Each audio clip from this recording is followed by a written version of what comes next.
하나님 말씀은 구약성경 레위기 27장 1절에서 8절까지입니다. 우리 같이 한 목소리로 함께 읽겠습니다. 여호와께서 모세에게 말씀하여 이르시되 이스라엘 자손에게 말하여 이르라. 만일 어떤 사람이 사람의 값을 여호와께 드리기로 분명히 서원하였으면 너는 그 값을 정할지니 내가 정한 값은 20살로부터 60살까지는 남자면 성소의 세겔로 은 50세겔로 하고 여자면 그 값을 30세겔로 하며 5살로부터 20살까지는 남자면 그 값을 20세겔로 하고 여자면 10세겔로 하며 1개월로부터 5살까지는 남자면 그 값을 은 5세겔로 하고 여자면 그 값을 은 3세겔로 하며 60살 이상은 남자면 그 값을 15세겔로 하고 여자는 10세겔로 하라. 그러나 서원자가 가난하여 내가 정한 값을 감당하지 못하겠으면 그를 제사장 앞으로 데리고 갈 것이요 제사장은 그 값을 정하되 그 서원자의 형편대로 값을 정할지니라. 아멘. 이제 서원을 물으는 주례입니다. 서원이라고 하는 것은 그대로 문자적으로는 어려운 맹세 이렇게 되어 있습니다. 어려운 맹세. 쉽게 할 수 있는 약속이 아닌 거죠. 이 서원은 이런 특별한 봉사와 헌신 또한 이런 헌납을 맹세하는 겁니다.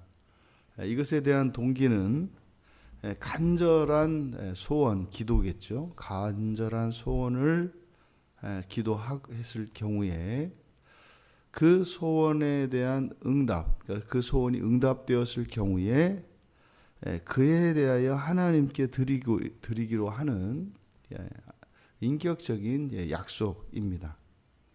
그러니까 이 서원은 자칫 잘못하면 우리들의 소원을 이루어내기 위한 어떤 대가나 공로처럼 인식되기가 쉽습니다. 그래서 이것은 조심해야 합니다. 그래서 이 서원에는 물론 특별한 결단과 이런 특별한 의지가 요구됩니다만 이것은 그 서원자가 자신의 그 소원을 이루는 것에 초점이 맞춰주어서는 안 되고 하나님과 하나님께 서원을 한 그 서원자 사이에 인격성이 강조되어야 합니다. 그러니까 서원을 함에 있어서 그것이 지나치게 무리가 되는 것이거나 자신의 이제 공로가 되어서는 안 되고 그것은 이런 인격적인 관계 안에서 사랑과 호의에 대한 요청과 또 그것에 대한 감사의 의미로 서원이 이해되어야 합니다. 지금 그 시작으로 이 서원에 대해서 여러 가지를 이제 하나님께 봉사하고 또는 헌납하고 이렇게 헌신하기로 맹세할 수가 있는데 첫 번째 다루는 것은 사람입니다. 그러니까 하나님께 사람을 이렇게 서원을 할 수 있습니다. 사람을 서원한다고 하는 것은 그대로는 이제 생명인데 이것을 자칫 이제 잘못 오해를 하면 이제 고대의 문화에서 볼 때 인신제사의 인신제물로 오해할 수도 있습니다. 왜냐하면 여기 이제 사람으로 번역된 이 말이 네페시이기 때문에 네페시는 생명입니다. 그러니까 그 생명이 의미하는 바 그것은 인신제물을 의미하는 것이 아니라 기독교에서는 철저히 사람 인신제물은 금하고 있기 때문에 여기서 생명, 사람의 생명이다라고 했습니다만 이때 생명이라고 하는 것은 그 사람의 노동력과 시간입니다. 그러니까 사람을 드린다 할 때는 나실인과 같이 성전에 봉사하는 겁니다. 그러니까 전적으로 성전만을 위하여 봉사하는 거죠. 그래서 여기서 사람이라고 번역되어진 이것은 우리가 이해할 때는 그 사람의 노동력과 시간입니다. 그러면 이렇게 사람을 이제 어떤 기도에 대한 응답이 있으면 사람을 자신이 또는 누군가를 이제 성전에 보내서 성전을 섬기도록 서원을 했다면 이제 반드시 갚아야 합니다. 그렇게 해야 합니다. 그런데 대신해서 갚을 수 있는, 그러니까 돈으로 대신 갚을 수 있도록 한 제도죠. 이것을 이제 속전이라고 합니다. 그러니까 하나님께 헌신하기로 했던 그 사람을 돈으로 대신할 수 있다는 거죠. 여러분, 여기서 이 속전 제도가 의미하는 것은 단순히 돈으로 보아서는 안 되고 대신할 수 있다고 하는 이것에 우리가 초점을 맞춰야 합니다. 그러니까 우리가 하나님께 어떤 약속을 했을 때 막상 그 일이 닥쳤을 경우에 그것이 무리가 되거나 지나친 경우들이 있을 수 있습니다. 그랬을 때는 그것을 대신할 수 있도록, 그래서 하나님과의 약속을 어기지 않도록 안전장치로서 이런 속전 제도가 있다는 겁니다. 그럼 먼저 이 사람을 하나님께 드리는 이 네페시 생명이니까 그 생명은 그 사람의 모든 그런 노동력과 시간 전체를 의미합니다. 그러면 이렇게 사람의 생명값을 처음으로 언급하고 있는 것이 성경에서 출애굽기 21장입니다. 출애굽기 21장은 이제 소가 사람을 받아서 죽게 한 경우입니다. 그랬을 때 이제 물론 거기에서는 이제 종으로 이렇게 소개되어 있습니다. 그러니까 종의 노동력을 말하는 거죠. 그래서 소가 사람을 죽인 경우에 그때 주인은 그 소를 반드시 죽여야 합니다. 그리고 죽은 종의 상전에게 그 생명값을 치르는데 거기에 보면 은 30세겔을 배상하도록 되어 있습니다. 그러니까 그것이 이제 기준이 된다고 볼 수 있어요. 그러니까 사람의 생명값, 이때 생명은 노동력을 말한다 그랬어요. 그러면 그 생명값을 규정한 것이 출애굽기 21장 32절인데 지금 여기에 보면은 이제 레위기에서 하나님께 서원하기로 하였을 때도 마찬가지로 이제 그 생명값을 정하는데 이것은 이제 제사장이 이제 모세에게 말씀하셨기 때문에 모세가 이것을 이제 정합니다. 그러면 20살에서 60살, 60까지 그러니까 가장 이제 노동 가치가 뭐 큰 때라고 볼 수가 있죠. 그래서 20에서 60까지는 남자는 은 50에 50세겔, 여자는 은 30세겔입니다. 그리고 이제 5살에서 20살까지, 20살, 그러니까 19가지가 되겠죠. 남자는 은 20, 여자는 은 10. 그리고 이제 1개월에서 5살, 그러면 남자는 은 5세겔, 여자는 은 3세겔. 그리고 60 이상이 되는 남자는 15세겔, 여자는 10세겔. 이렇게 차등을 두어서 속전하게 하셨습니다. 이것은 그 노동력의 가치가 다르기 때문에 이렇게 차등 있게 한 거죠. 그래서 훗날 이제 레위기가 마치고 이제 광야의 여정이 본격적으로 시작되는 민수기 3장에서 레위 자손 22,300명을 이제 하나님께서 출애굽할 때에 살려주신 장자들, 그 장자들을 대신해서 이제 레위 지파의 레위 지파 전체를 이제 하나님의 소유로 삼으시죠. 그때 이제 1개월 이상 된 아이들의 총수가 22,300명의 레위 자손으로 이제 대신하고 273명이 남아요. 그러니까 22,573명이었던 거죠. 그 마지막 장자 재앙에서 살아남은 이스라엘의 장자들이. 그래서 레위 자손의 그 숫자로 모자라는 273명에 대해서 이제 생명값을 치릅니다. 그 생명값을 치를 때 5세겔로 한다고요.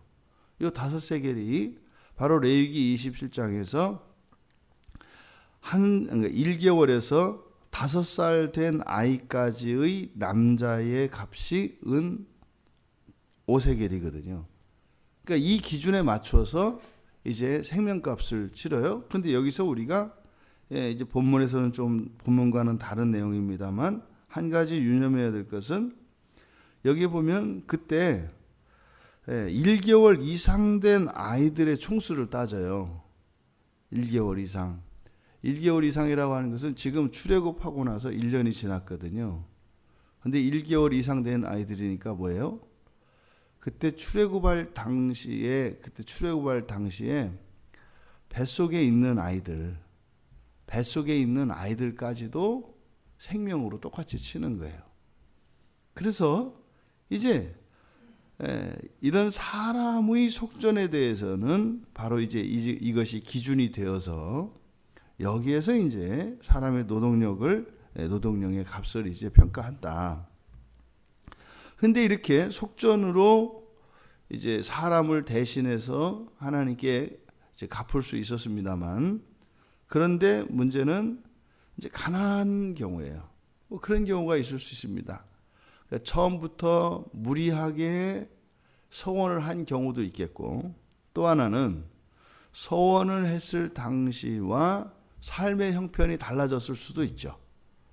그러니까 무리를 했든 아니면 삶의 형편이 어렵게 되어졌든 이제는 갚아야 할 그 서원을 이행해야 되는 시점에서 가난하게 되었어요. 그러면 직접 그 서원을 이행할 수도 없고 또 속전으로 대신 갚을 수도 없어. 이런 경우에는 이제 제사장이 그 형편을 고려해서 거기에 맞춰서 이제 결정하라는 거죠. 그러니까 이 속전 제도가 있는 것은 그 서원한 것을 어떻게 해서든지 받아내겠다라고 하는, 그래서 반드시 그대로 갚아야 된다, 이행해야 된다라고 하는 측면보다는 어떻게 해서든지 하나님께 서원한 것을 갚을 수 있도록 이렇게 돕는 의미에서 하나님의 은혜의 수단으로서 이 속전 제도가 있는 것이다. 우리가 이 서원에 있어서 우리 그리스도인들도 많이 서원을 합니다. 전에도 이제 우리가 한번 설교를 했던 내용입니다만, 이 서원에 얽혀 있는 사연들이 꽤 많습니다. 이렇게 기도하고 하나님 이 기도를 들어주시면 제가 이렇게 하겠습니다.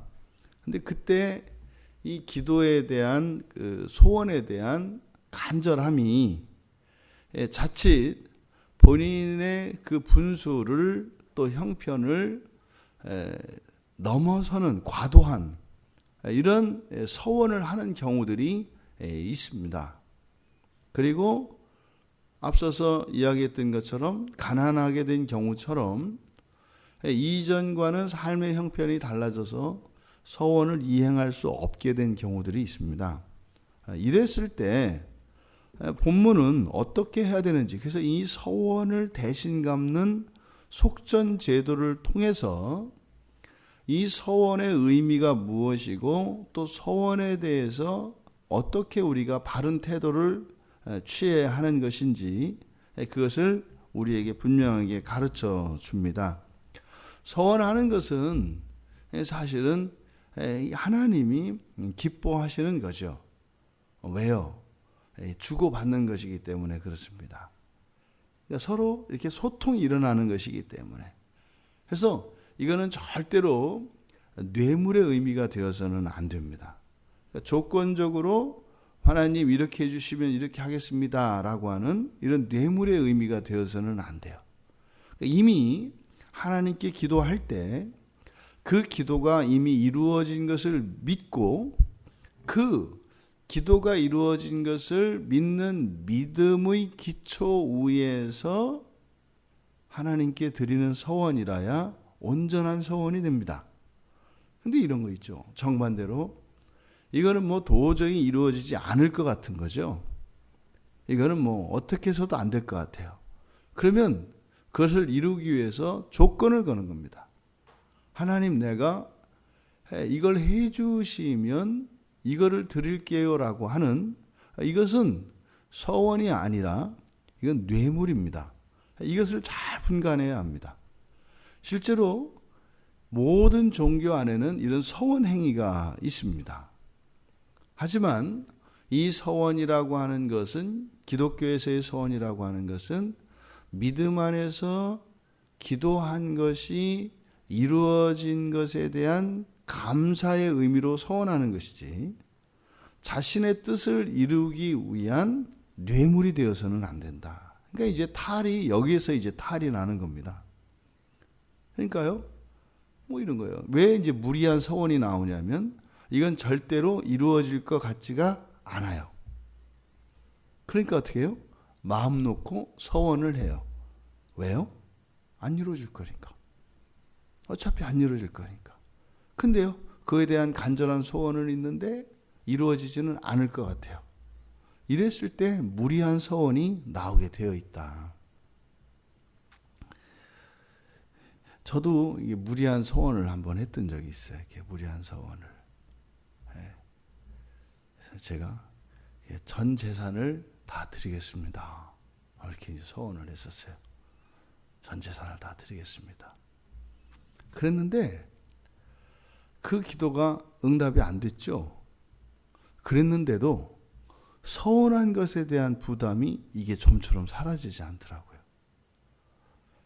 그래서 이제 그걸 이제 일정 정도 이렇게 해서 이제 대신했는데, 하나님께 서원하는 일은 여러분 쉽게 가볍게 해서는 안 됩니다. 그래서 이 서원이라고 번역된 이 말이 뭐라고 그랬어요? 어려운 맹세라고 했지 않습니까?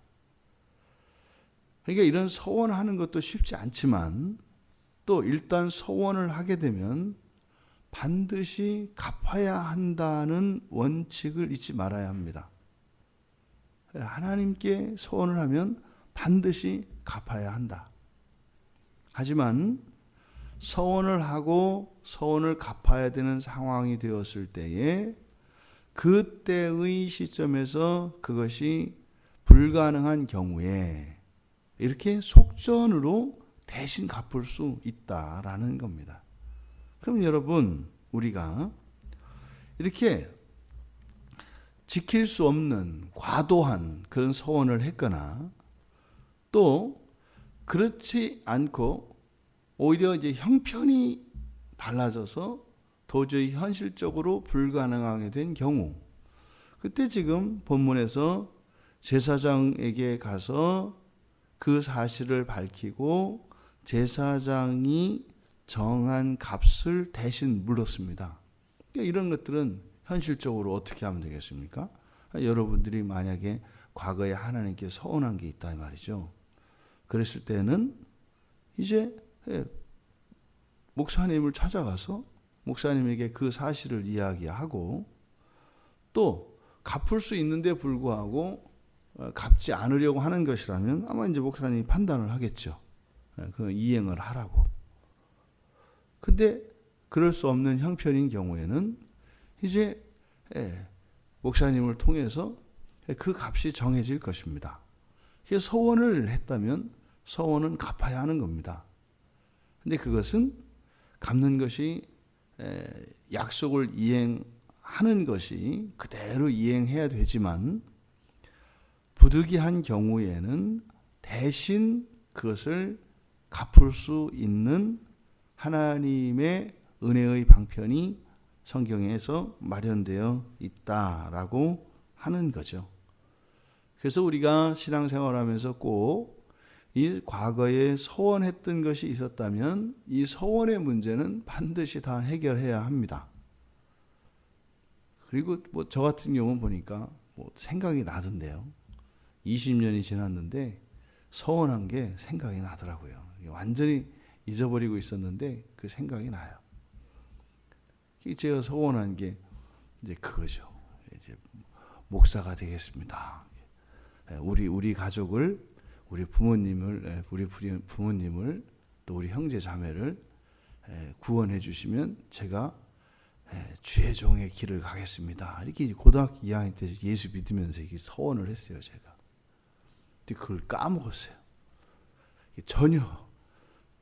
근데 20년이 지난 어느 날 갑자기 기도하는데 제가 이렇게 목사가 되겠다고 했던 소원이 갑자기 이렇게 생각이 나가지고 그게 제가 목사가 된 거 아닙니까? 물론 이 소원에 대해서 갚을 수 없는 경우에 반드시 어떤 형태로든지 갚아야 한다. 그래서 지나간 과거의 잘못된 소원에 대해서는 회개하시고 인정하는 겁니다.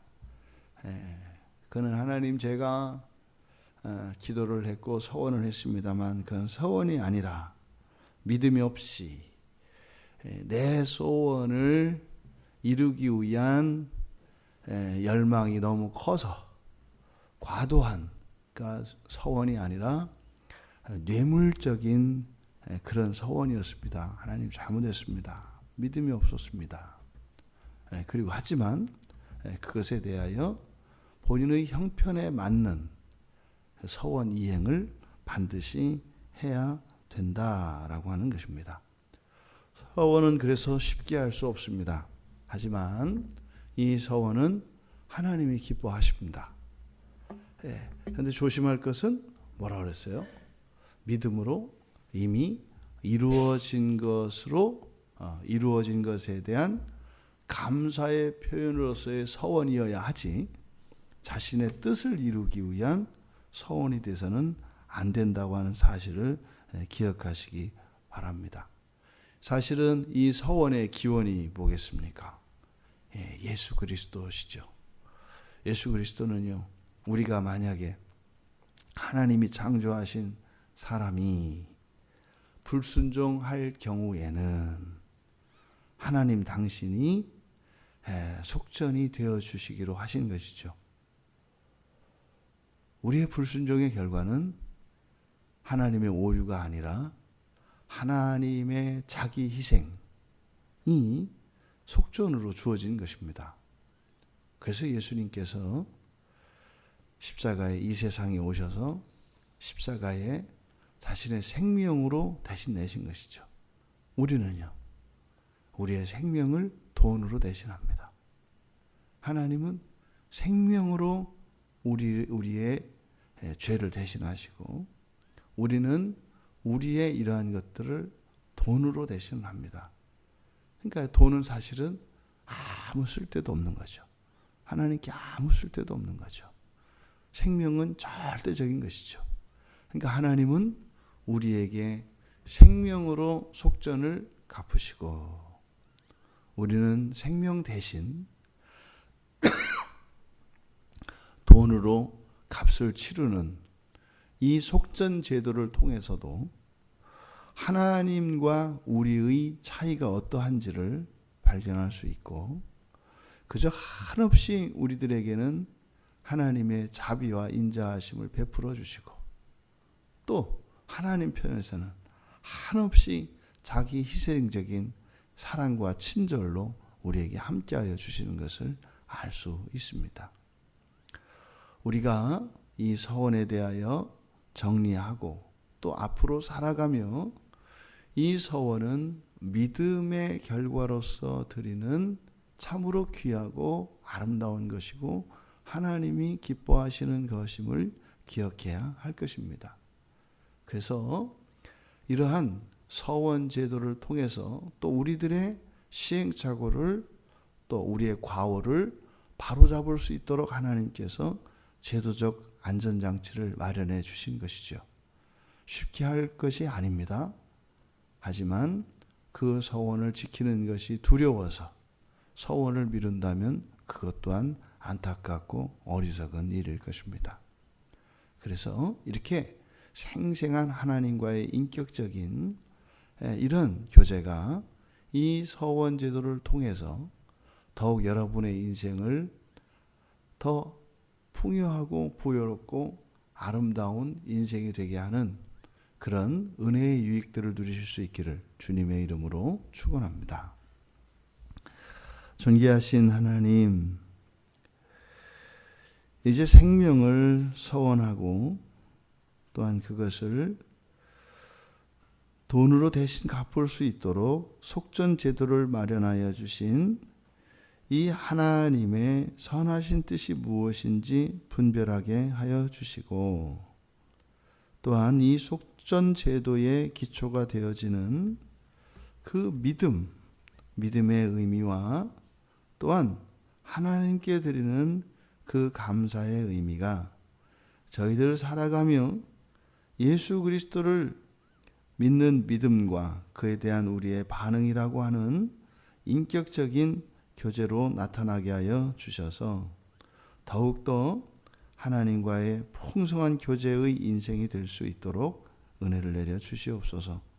감사하며 예수님의 이름으로 기도하옵나이다. 아멘.